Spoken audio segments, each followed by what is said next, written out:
Welcome back again to my channel. आज हम discuss करने वाले हैं ऑर्गेनाइजेशनल बिहेवियर के मल्टीपल चॉइस क्वेश्चंस जो किसी भी कॉम्पिटिटिव एग्जाम्स जैसे यूजीसी नेट, जेआरएफ, मैनेजमेंट और कॉमर्स सब्जेक्ट के लिए बहुत इंपॉर्टेंट है और साथ ही साथ बीबीए और एमबीए के लिए भी मोस्ट इम्पॉर्टेंट है।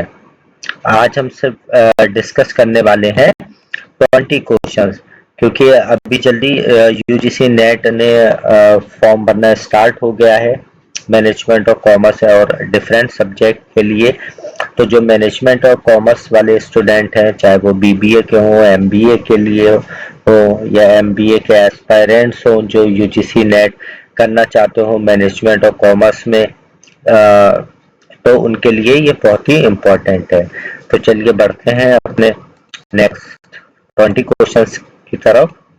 सबसे पहला क्वेश्चन है हमारा, organisational behaviour is. Organisation behaviour जो सब्जेक्ट है वो क्या है? एक साइंस है, एक आर्ट है, या एक साइंस और as well as an art है, या नन ऑफ द अबव है। ऑर्गेनाइजेशन बिहेवियर जो सब्जेक्ट है वो साइंस है या आर्ट है, या साइंस और आर्ट दोनों है, या नन ऑफ द अबव। तो ऑर्गेनाइजेशनल बिहेवियर क्या है? एक साइंस और as well as an art. तो इसका राइट आंसर होगा आपका सी। दूसरा क्वेश्चन है हमारा, communication begins with. Communication start होता है, एनकोडिंग से स्टार्ट होता है, आइडिया ओरिजिनेशन से स्टार्ट होता है, डिकोडिंग से स्टार्ट होता है, या चैनल सिलेक्शन से स्टार्ट होता है। गैस करिए सेकंड वाले का, कम्युनिकेशन बिगिंस विद, इसका राइट आंसर क्या होगा? इसका राइट आंसर होगा आइडिया ओरिजिनेशन। बढ़ते हैं हम अपने तीसरे क्वेश्चन की तरफ। A study of the culture and practices in different societies is called। Question में पूछा गया है, यानी कि इन चारों में से वो आइडेंटिफाई करना है जिसमें हम कल्चर की स्टडी करते हैं और प्रैक्टिसेस इन डिफरेंट सोसाइटीज की स्टडी करते हैं। तो क्या हम पर्सनालिटी में स्टडी करते हैं, या एंथ्रोपोलॉजी में स्टडी करते हैं, या परसेप्शन में स्टडी करते हैं, या एटीट्यूड में स्टडी करते हैं? इसका राइट आंसर होगा एंथ्रोपोलॉजी। एंथ्रोपोलॉजी वो सब्जेक्ट है जिसमें कल्चर और उनकी प्रैक्टिसेस की स्टडी हम करते हैं। फोर्थ क्वेश्चन है आपका, forces affecting organisational behaviour are. वो कौन कौन से फोर्सेस हैं जो ऑर्गेनाइजेशन बिहेवियर को अफेक्ट करते हैं? पीपल, एनवायरमेंट, टेक्नोलॉजी, या ऑल ऑफ द अबव। इसका राइट आंसर होगा ऑल ऑफ द अबव, यानी कि वो ये सारे फैक्टर्स ऑर्गेनाइजेशन बिहेवियर को अफेक्ट करते हैं। बढ़ते हैं हम अपने पांचवें क्वेश्चन की तरफ। Scope of organisation behaviour does not include. Organisation behaviour के स्कोप में कौन सी चीज नहीं आती है? क्वेश्चन बहुत अच्छे से पढ़िएगा। Does not include, does not include लिखा है तो आपके ऑप्शंस भी डिफरेंट हो जाएंगे, और डज नॉट ना लिखा होता तो आंसर भी अलग हो जाता। ठीक है, scope of organisation behaviour does not include, क्या लीडरशिप अब इंक्लूड नहीं करते हैं, या परसेप्शन इंक्लूड नहीं करते हैं, जॉब डिजाइन नहीं इंक्लूड करते हैं, या technology? Scope of organisation behaviour उसमें आता क्या क्या है, पहले ये देख लेते हैं। क्या इस ऑर्गेनाइजेशन बिहेवियर में हम लीडरशिप की स्टडी करते हैं? तो हाँ करते हैं। परसेप्शन की स्टडी करते हैं? बिल्कुल करते हैं। थर्ड है जॉब डिजाइन, जॉब डिजाइन की स्टडी करते हैं? बिल्कुल करते हैं। हम किसकी स्टडी नहीं करते हैं? टेक्नोलॉजी जो है वो डिफरेंट ऑप्शन है यहाँ पे। तो इसका राइट आंसर क्या होगा? Technology. Scope of organisational behaviour does not include technology, technology नहीं आता है स्कोप में। सिक्स्थ क्वेश्चन है आपका, in present context challenges for organisational behaviour are. आजकल क्या क्या ऑर्गेनाइजेशन बिहेवियर के चैलेंजेस हैं? Employee expectation, workforce diversity, globalisation या all of the above. All of the above इसका राइट आंसर होगा, क्योंकि हम जो है ये सारे चैलेंजेस की स्टडी करते हैं ऑर्गेनाइजेशनल बिहेवियर में। 7 क्वेश्चन है आपका, meso organisational behaviour is related with, यानी कि ये जो मीसो ऑर्गेनाइजेशनल बिहेवियर है वो किससे रिलेटेड है? इंडिविजुअल बिहेवियर से रिलेटेड है, ग्रुप बिहेवियर से रिलेटेड है, ऑर्गेनाइजेशनल बिहेवियर से रिलेटेड है, या इनमें से किसी से भी नहीं रिलेटेड है? तो देखिए, हम ऑर्गेनाइजेशनल बिहेवियर में कितने लेवल की स्टडी करते हैं? 3 लेवल की स्टडी करते हैं। कौन कौन से?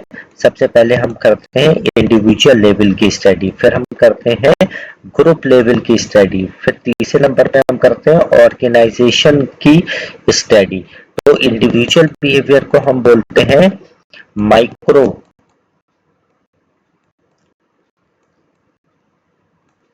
ठीक है, और ऑर्गेनाइजेशनल जो होता है वो होता है आपका मैक्रो ऑर्गेनाइजेशनल स्टडी। बचा आपका बी ऑप्शन, ग्रुप बिहेवियर। तो ग्रुप बिहेवियर को ही हम मीसो ऑर्गेनाइजेशनल बिहेवियर बोलते हैं। क्या बोलते हैं? Meso organisational behaviour. तो इसका राइट आंसर होगा आपका B, meso organisation behaviour is related with group behaviour. बढ़ते हैं 8 क्वेश्चन की तरफ। Organisational behaviour focuses at 3 level. Organisational behaviour जो है वो 3 लेवल पे फोकस करता है।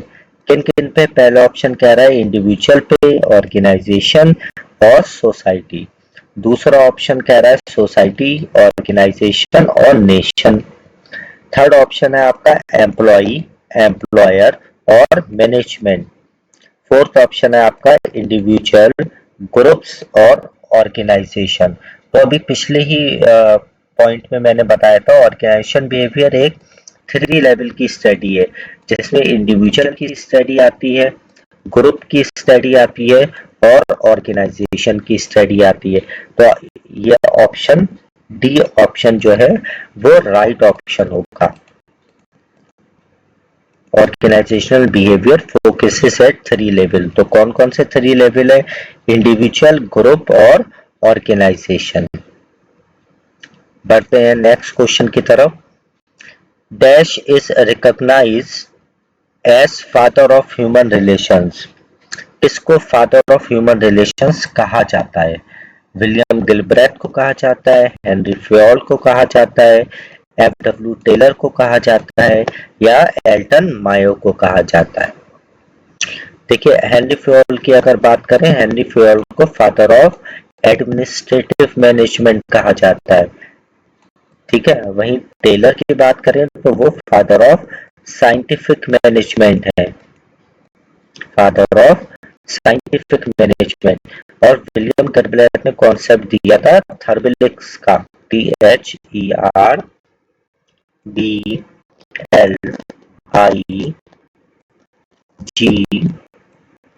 थर्बलिक्स का। तो आपका फोर्थ ऑप्शन बचा है Elton Mayo. Elton Mayo is the right answer. ये बहुत ही इंपॉर्टेंट पॉइंट है किसी भी कॉम्पिटिटिव एग्जाम्स के लिए, जैसे यूजीसी नेट, जेआरएफ, मैनेजमेंट और कॉमर्स के लिए भी, और बीबीए और एमबीए के लिए भी, क्योंकि हमारा सब्जेक्ट ही ऑर्गेनाइजेशन बिहेवियर है, तो वो ह्यूमन रिलेशंस के फादर पूछ सकते हैं। तो फादर ऑफ ह्यूमन रिलेशंस कहा जाता है एल्टन मायो को। बढ़ते हैं हम अपने 10th क्वेश्चंस की तरफ। 10वां क्वेश्चन है आपका, some of OBs challenges and opportunities include all of the following except. यहाँ पे भी क्वेश्चन अच्छे समझ लीजिए, एक्सेप्ट यानी कि एक को छोड़ के सारे चैलेंजेस और अपॉर्चुनिटीज हैं। तो जो छोड़ देंगे ऑप्शन, जो सही नहीं होगा, वही हमारा इस क्वेश्चन के लिए राइट आंसर होगा। सबसे पहला देख लेते हैं, reinforcing the importance of traditional methods of management। Second है आपका offering specific insights to improve interpersonal and people skills। Third है option helping us learn to cope in a continuous changing world, या D option facilitating the improvement of quality and employee productivity. OB के challenges and opportunities क्या है? D option देख लेते हैं, improvement of quality and employee productivity बिल्कुल है ये। Helping us learn to cope in a continuous changing environment बिल्कुल हेल्प करता है हमें। First option reinforcing the importance of traditional method of management, और B option offering specific insights to improve interpersonal and people skills बिल्कुल करता है। ए वाला जो है वो ऑप्शन गलत है, ट्रेडिशनल मेथड को रीइंफोर्स नहीं करता है। देखते हैं इसका right answer, reinforcing the importance of traditional method of management, ये एक ओबी का चैलेंज और अपॉर्चुनिटी नहीं है। 11 देखते हैं हम, Hawthorne studies is related to which stage of organizational behavior evolution? Hawthorne studies जो है वो किस स्टेज से रिलेटेड है ऑर्गेनाइजेशन बिहेवियर के एवोल्यूशन के? पहला ऑप्शन है industrial revolution, scientific management, organisational behaviour या ह्यूमन रिलेशंस मूवमेंट। बात हो रही है आपकी हॉथॉर्न स्टडीज की। हॉथॉर्न स्टडीज किस stage of organisation behaviour revolution से रिलेटेड है? हॉथॉर्न स्टडीज कौन से रिवॉल्यूशन में आई, वो भी इसका अर्थ निकाल सकते हैं हम लोग। हॉथॉर्न स्टडीज इंडस्ट्रियल रिवॉल्यूशन में आई, साइंटिफिक मैनेजमेंट या ऑर्गेनाइजेशन बिहेवियर में, या ह्यूमन रिलेशंस मूवमेंट में आई? देखते हैं इसका right answer, human relations movement. बढ़ते हैं अपने 12वें क्वेश्चन की तरफ। Which of the following represents the correct sequencing of historical developments of organisational behaviour? अब हमें क्या डिटरमाइन करना है? Correct sequencing of historical development of organisational behaviour, यानी कि जो भी आपका सब्जेक्ट है वो किस किस स्टेज से होके गुजरा तब उसको एक सब्जेक्ट का स्टेटस मिला। सबसे पहले क्या ये ऑप्शन देखते हैं, इंडस्ट्रियल रेवोल्यूशन, उसके बाद साइंटिफिक मैनेजमेंट आया, उसके बाद ह्यूमन रिलेशंस मूवमेंट आया, उसके बाद ऑर्गेनाइजेशन बिहेवियर। दूसरा ऑप्शन कह रहा है सबसे पहले इंडस्ट्रियल रिवॉल्यूशन आया, फिर उसके बाद ह्यूमन रिलेशंस मूवमेंट आया, फिर उसके बाद साइंटिफिक मैनेजमेंट आया और उसके बाद ऑर्गेनाइजेशन बिहेवियर। तीसरा ऑप्शन है आपका साइंटिफिक मैनेजमेंट आया पहले, फिर देन ह्यूमन रिलेशंस मूवमेंट, फिर उसके बाद इंडस्ट्रियल रिवॉल्यूशन, उसके बाद ओबी, या D option none of these. देखिए सबसे पहले क्या आया, इंडस्ट्रियल रिवॉल्यूशन, तो ये ए ऑप्शन और बी ऑप्शन सही है, बाकी साइंटिफिक मैनेजमेंट और नॉन ऑफ दीज को आप काट दीजिए। अब इन दो में से देखिए कि इंडस्ट्रियल रेवोल्यूशन के बाद क्या आया होगा। इंडस्ट्रियल रेवोल्यूशन के बाद आया होगा साइंटिफिक मैनेजमेंट, उसके बाद human relation movement, then organisational behaviour. देखते हैं इसका राइट आंसर, ए ऑप्शन। सबसे पहले आया इंडस्ट्रियल रिवॉल्यूशन, फिर साइंटिफिक मैनेजमेंट, उसके बाद human relations movement and then organisation behaviour. बढ़ते हैं अपने 13 क्वेश्चन की तरफ। The field of organisational behaviour examines such questions as the nature of leadership, effective team development and dash। सबसे पहला ऑप्शन है आपका ऑर्गेनाइजेशनल कंट्रोल और कॉन्फ्लिक्ट मैनेजमेंट की बात करता है सब्जेक्ट, या B option interpersonal conflict resolution की बात करता है, मोटिवेशन ऑफ इंडिविजुअल की बात करता है, या C option motivation of individual और प्लानिंग की बात करता है, या डी ऑप्शन प्लानिंग और डेवलपमेंट की बात करता है। गैस करिए इसका राइट आंसर क्या होगा। ऑर्गेनाइजेशन बिहेवियर बात करता है आपका interpersonal resolution and motivation of individual की। पढ़ते हैं अपने 14 क्वेश्चन की तरफ। Organisational behaviour is a field of study backed by a body associated with growing concern for people at the workplace। यानी कि ये पूछा गया है कि ऑर्गेनाइजेशन बिहेवियर जो फील्ड ऑफ स्टडी है, बैक्ड किस तरीके से बैक करती है, क्या उसके कुछ अपनी थ्योरीज, रिसर्च और एप्लीकेशंस हैं या नहीं है, या सारे ही हैं। पहला ऑप्शन कह रहा है कि थ्योरी से बैक करता है, रिसर्च से बैक करता है, एप्लीकेशन से बैक करता है, या D all of the above से बैक करता है। तो ऑर्गेनाइजेशन बिहेवियर एक ऐसा सब्जेक्ट है जिसकी कुछ अपनी थ्योरीज भी है, कुछ रिसर्चेस भी है और कुछ एप्लीकेशंस भी है। तो डी ऑप्शन आपका राइट ऑप्शन होगा। देखते हैं इसका, all of the above. 15 question की तरफ बढ़ते हैं हम। Which of the following is not correct, ये ध्यान से देख लीजिए अभी से, not correct for organisational behaviour. Organisational behaviour के लिए क्या बात सच नहीं है, सही नहीं है।